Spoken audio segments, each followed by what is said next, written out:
good people? Long time no see. My apologies. I know, but I have been extremely busy. If you've been watching my Instagram, I've been busy out in Detroit getting tenants into their properties, buying new properties and all that jazz. But I am here today to give you some content and some tips on how to work with contractors, okay? I've been through 7 so far. I'm no expert, but I will tell you some of the things that you should do that I have learned and to help you through this process and to make it a whole lot easier. I have read every single comment that you have left on the page, and for that I'm so grateful, and I have replied to every single last one of you, and I so appreciate you for going on this journey with me and taking this time. It has been amazing. So you ready to jump in? Keep watching.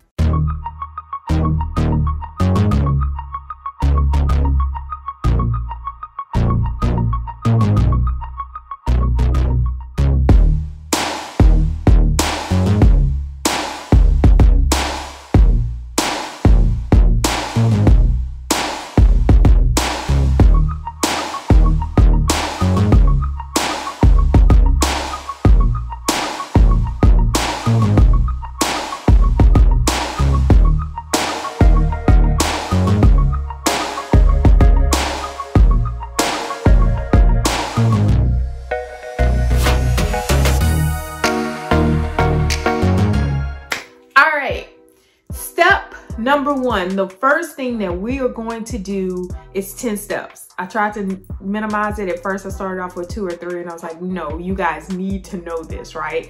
So the first thing to do is vet your contractors. Like, do your research. Make sure that you are not just meeting Joe Blow off the street and they say, hey, I can do it. Or the first sign of getting with a contractor and you say, hey, what do you do? If they say everything, run. Run to the hills, because no one can do everything. That's just the reality of it.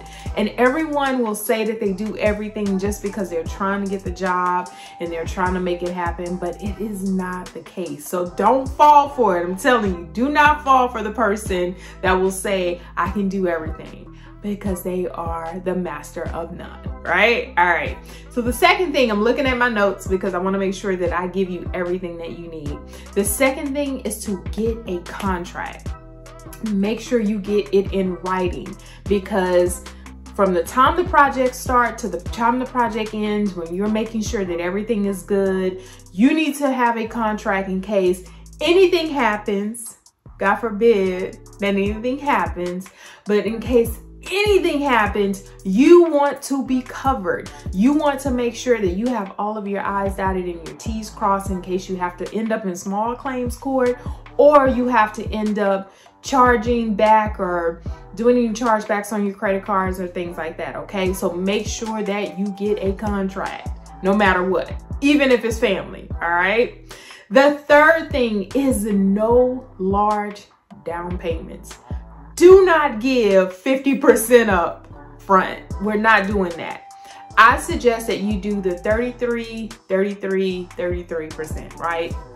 Make sure that you break it down. Anyone that asks for a large down payment, sometimes this is a habitual thing. Sometimes they get the money, they run off, or they get that money to start another job and then don't have the money to start your job, or this is just what they do. They run off with your money, right? So you don't want that. So do not give anyone a large down payment.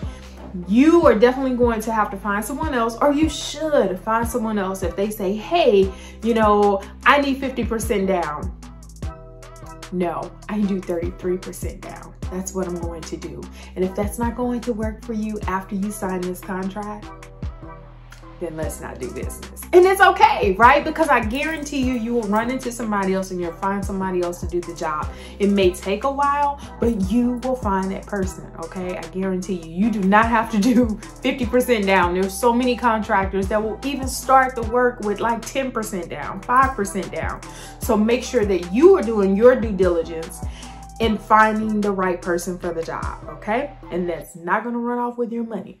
All right, so the next thing is get them to comply, okay? Get them compliant.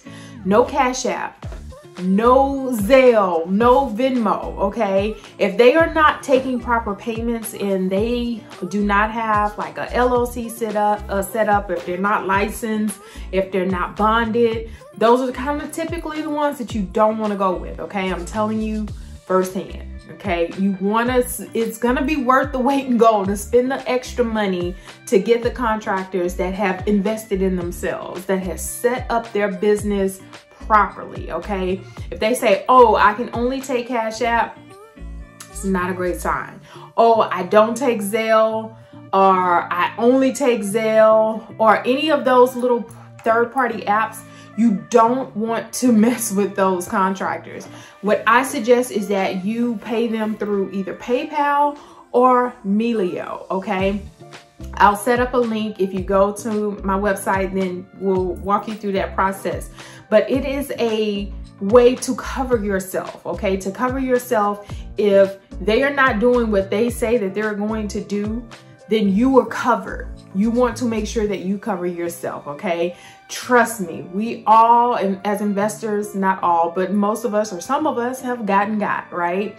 Some of us for a little bit of money, some of us for a whole lot of money, right? So I hear a lot of stories where other investors have reached out and say, hey, I'm not working with such and such anymore because, you know, either they don't pay their subcontractors, one reason or another, right? They ran off with the money, or I can't find them, or whatever the case may be. So you want to make sure that you are covered.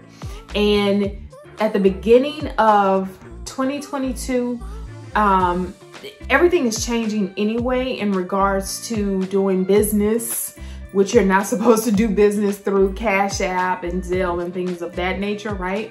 But anything over $500 will get flagged. So they're gonna have to pay taxes on it anyway. So it's best if they just get a business bank account and it's legit, right? I prefer that you guys set it up where you can do credit card payments or pay them through PayPal.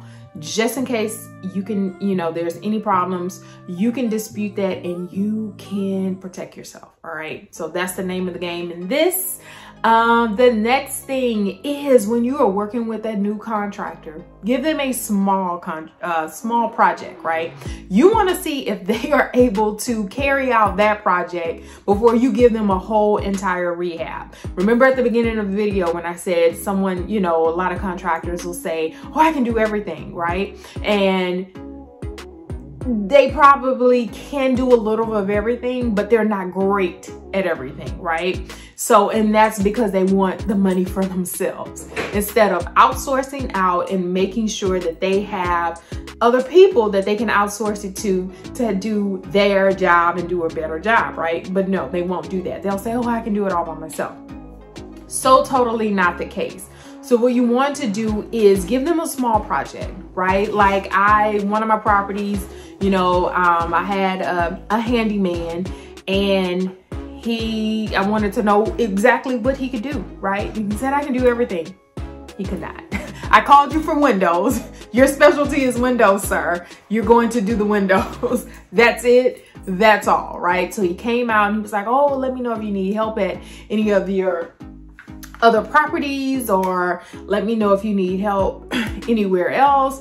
And I saw that he was okay. Like he was doing a lot of handyman stuff, but when I needed a lot of window fixing, like new locks and things like that, latches and things like that, he was perfect at that. So he's my guy. He's my window guy. He's nothing else but my window guy. He's replaced glass and he's done it in a matter of minutes, right? So I know he's that go-to for glass. I have a door guy just specifically because he's awesome with doors. That's it. Anything else he's tried to kind of dibble and dabble with, it didn't work, and I didn't like his work or whatever. So you have to find, it's okay if you have 12 people to work on your project or your rehab, right? It's okay if you don't have that. I know sometimes it can be a headache trying to manage all of this, But if you take it room by room, project by project, I promise it will be a whole lot easier than stressing with having someone do a whole rehab and it's not right, okay? So trust me when I say you want to give them small projects. I just kind of added, I think it's 6 or 7 or 5 or something like that. Work room by room. If this is your first, time working with them, again, give them small projects, okay? The next thing is get lots of pictures and referrals, okay? Their own pictures, because you have a lot of contractors out here that are stealing pictures from other contractors, right? So you kind of want to make sure that they're in the picture, like it have some, and they need to be getting that anyway, right? That's good marketing and promoting for themselves and advertising for themselves. Make sure that they have pictures of them in doing the work, okay, and referrals, right? Ask, can you, and these last few I'm gonna kind of roll in together. You want to get pictures, get referrals, pull up to the job sites while they're working. Say, hey, can I come to your job site? Can I see what you're working on? Make sure if the investor or the homeowner is home, talk to them. Because sometimes they may be, just getting through the project. They may be just dealing with the contractor just to, hurry up and get it along and get it over because they don't feel like looking for anyone else, but they really don't like this person, right? This happened to me. So you just go along to get along, but you don't necessarily like them or want to work with them. You just want to get the project over. You're counting the days to get the project over. And you want to see if that's the temperament of this homeowner or investor as well, right? So you want to get a feel of how was it working with them? Did they show up on time? Did they leave early? That's a key question, okay? You want to find out what was their work habits, their work ethic. Did they have any work ethic? Did they do what they say they were going to do when they say they were going to do it? Are they committed, right? All of these are so important because you'll have a contractor, yeah, I'll be there early in the morning, but don't show up until noon or 1 and leave at 4.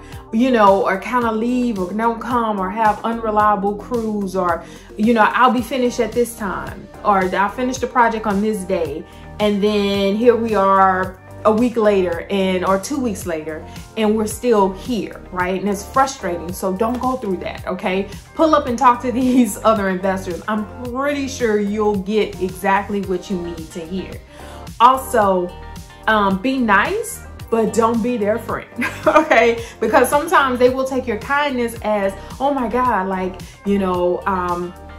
they want to be my friend and now I can ask for gas money. Now I can ask for places to live and now I can ask for food and now I can ask for all these things on the side. Now I can ask for loans. Now I can, trust me, it happens. So be nice, but don't be their friend because sometimes people have a hard time drawing the line of, between work and, like we're not friends. We're just having a decent, cordial working relationship because you don't want to be mean or you don't want to be or dislike anybody that you're technically working with, right? So sometimes people can misconstrue that and take your kindness for weakness. So be nice, be firm, and not their friend, all right? And the last, but not least, be super clear on the scope of work, okay? When you create your contract, which you should have their contract, make sure you get a copy of their driver's license and their insurance and all of that, right? And if they don't have that, then you really want to think about if is this the risk that you want to take, okay? Because it is a huge risk, okay? If you don't get those things, right? And they just kind of back out and leave it, leave your project and leave you hanging, that's a problem, right? But be clear on the scope of work, right? Be clear upfront with pricing and everything and payouts, when they're going to do their draws, because I'm telling you, they will get confused and say, oh no, that wasn't a part of what I'm supposed to be doing. Oh, I didn't say that, right? So what I recommend, what has saved me a few times, is getting it in writing and recording conversations via video and audio. So when I do my walkthroughs, my walkthroughs in my through my properties, they are all recorded.